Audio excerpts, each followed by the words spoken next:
Swords are awesome and there's no denying it. I realized this truth when I was but a little maker, and whether it would be a fantasy weapon from a game or TV show, swords are such a beautiful tool for what they do, which is violence. Lots and lots of violence. But as you probably found out after watching any episode of Forged in Fire, swords break. Surprisingly often actually. And that's why I don't want a sword that breaks. I want a sword so strong I could throw it in lava and it would be fine. So what could be better than building a functioning netherite sword in real life? Probably a few things, but this is a world first. Now, it's easy to just say, oh, look at me, I'm gonna make a working netherite sword. My parents didn't give me enough attention as a child. But actually backing it up is a whole different ballpark. So that leaves us with the question, how on earth do you make a fictional material in real life? Well, I'm not sure how fictional it really is, because if you look at netherite, it actually has a lot of similarities with the material we encounter on a daily basis. Steel.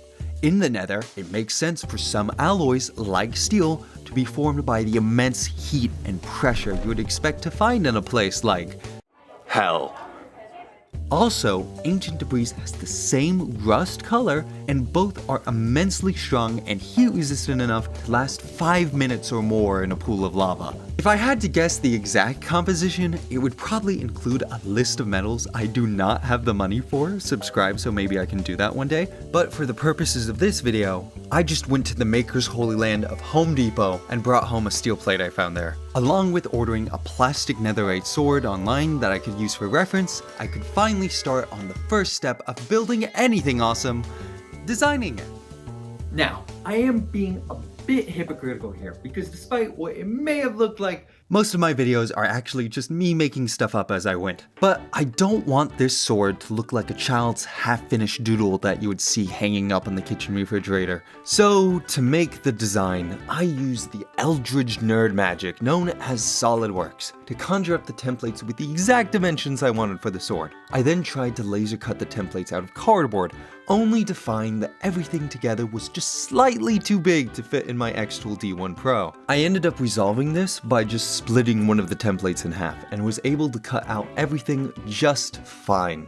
But around the time I was finishing up the design phase of this project, there was a lot of fanfare about this solar eclipse that may or may not have led to an increase of searches on why are my eyes hurting after I looked directly at the thing I was told not to look at. But more importantly, I realized I had the opportunity to do the most awesome thing ever. To make a real-life netherite sword during a solar eclipse. So naturally, right after I finished taking in the eclipse for myself, I quickly got to work on the sword while the eclipse was still going on so I could enchant it with the celestial power. Am I a joke to you? And I got to say, seeing sparks fly as I cut metal during a solar eclipse goes so unbelievably hard. But as I soon found out, one does not simply make a netherite sword during a solar eclipse without any repercussions.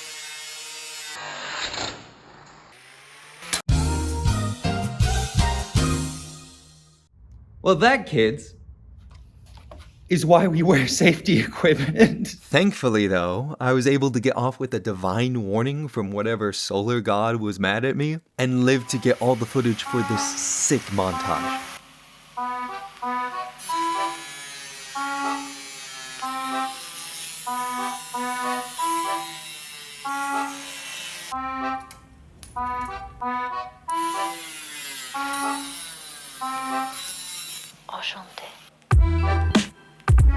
After the eclipse had passed and the next day had arrived, I went out to finish cutting the metal, thankfully with no further attempts on my life. But if I wanted to make the sword out of layers of steel to make it look like the model sword I had, I would need a way to fuse them together.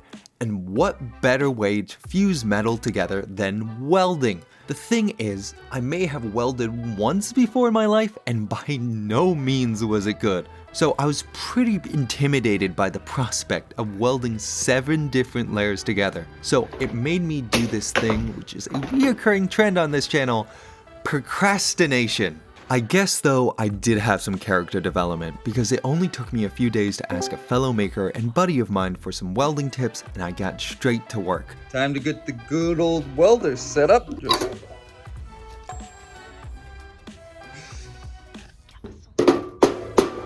We're very professional here. Now, the welding on this sword mainly consisted of 3 repeating steps. Prepping by sanding down the area of any rust or debris that might get in the way, actually welding the pieces together, and dying of heat exhaustion. Turns out, trying to weld in a shed with no air conditioning and 80% humidity is a quick way to an early grave. And that means I would die leaving nothing but a half-size warden, some screwdrivers, and a clownish body pillow for my loved ones to remember me by. All that is because I don't get many sponsors for these videos. And that does kind of suck because stuff like this I have to do completely out of pocket. Just this video cost hundreds of dollars to make. But it really does help me out a lot by just watching these videos, or if you want to support me even more, by leaving a super thanks or looking at the benefits you can get with a channel membership. Whatever you do, I appreciate it so much.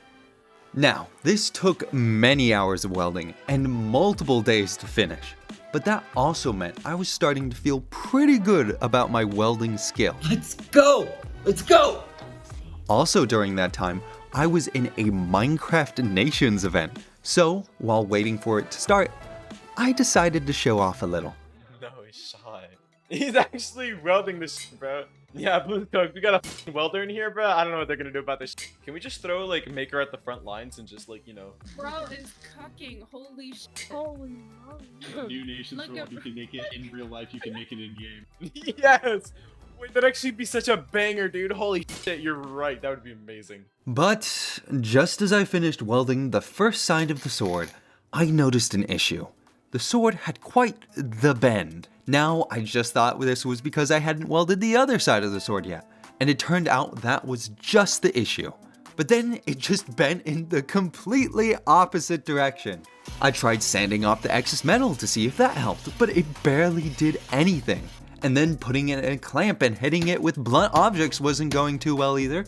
I tried a bunch of things until eventually I figured my best bet was to use a combination of clamps, 2x4s, and a blowtorch to straighten it out. And after a few tries, it actually worked. So I finished welding the other pieces that I would need later and moved on to the most tedious step of this entire process. You know the phrase, the devil is in the details?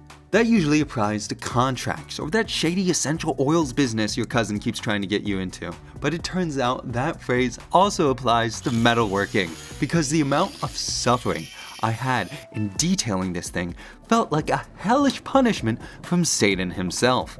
But eventually, I got the right tools for the job, which helped things along. But the biggest lifesaver was actually you guys being unable to make style choices. Since when I asked what style of sword you wanted to go with, it was a split vote between having the sword with a realist or pixelated style, which meant I only needed to do the most intensive detailing, the pixelated look, on one side. So while it did take forever, I was definitely very happy with how it was starting to look. Over the next few days, I did get to finishing the details on the blade, and while I did have to re-weld a few things because again, my first welds were crap, everything was holding together, which meant all that was left to do was the crossguard and the handle. So I came up with a plan to put wood spacers in between that I would epoxy to the metal and weld the metal layers together at certain points to make sure they stay in place. But wouldn't the wood be lit on fire by the mini lightning bolt you are creating by welding? Yes, it would. Oh, okay. I see what you did there. But no matter, because it was only on fire for a sec, and that's obviously very safe, and OSHA, if you're watching this, please do not investigate me.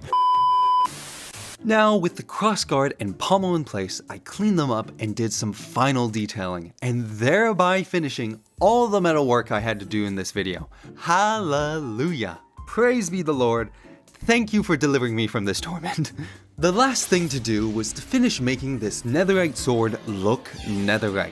So I installed the handle using some birch wood planks, a controversial choice I know, and hit it with a blowtorch and tried to carefully heat up all the metal, because if I accidentally heated up any part too much, the sword would turn blue, and that would make it a diamond sword, and I don't want to get cancelled on Twitter for clickbaiting. So I tried to make sure I applied all the heat evenly, and after its 1,000-degree tan, it was dark enough that I called it a job well done. And that meant the world's first fully functioning netherite sword was complete. And to prove that this can live up to expectations, I got a few friends to help me test it. And our first challenge, a true maker's classic, the humble melon. Oh my gosh! Oh, that actually works way better than I thought it would. Dude. Look how clean that is! Oh my god. Oh my, Back up, back up. It's guts all over. Should I do it again? Should we? Okay, just remember we are going to be eating this. Like, I thought you were gonna do clean in half, but you kind of just gave him a buzz cut. Dude, it into thirds. Each of us Yeah, take a into third.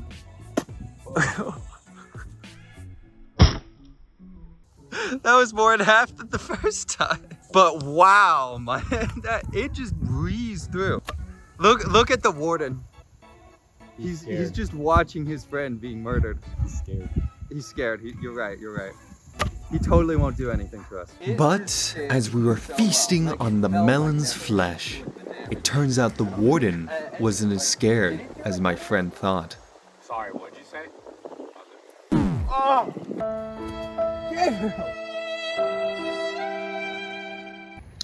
Gabriel sadly had to leave.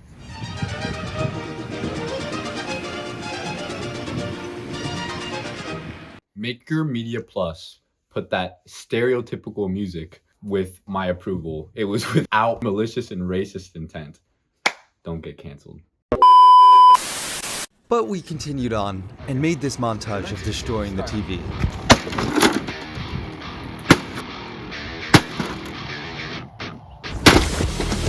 Dude, I feel powerful. Like, look at that. Get the sandwich.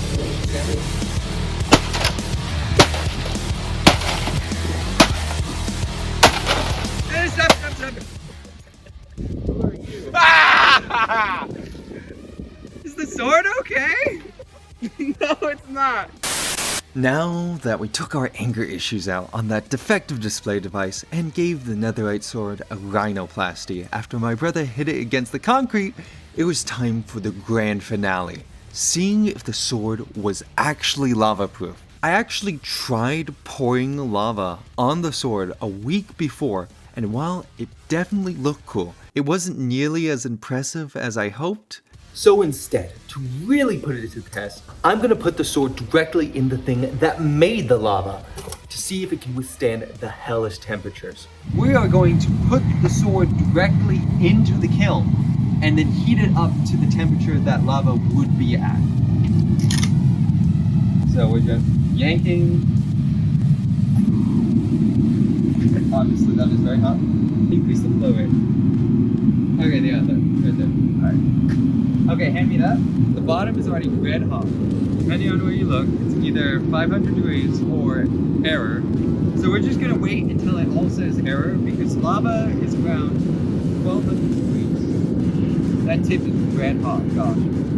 5 minutes later. It has endured 5 minutes of thousands of degrees. And I'm just going to take it out now. And look at that. It is crispy. Brooks, it survived lava. Look what it did to it. It looks kind of diamond-y now. Dang. I actually did it!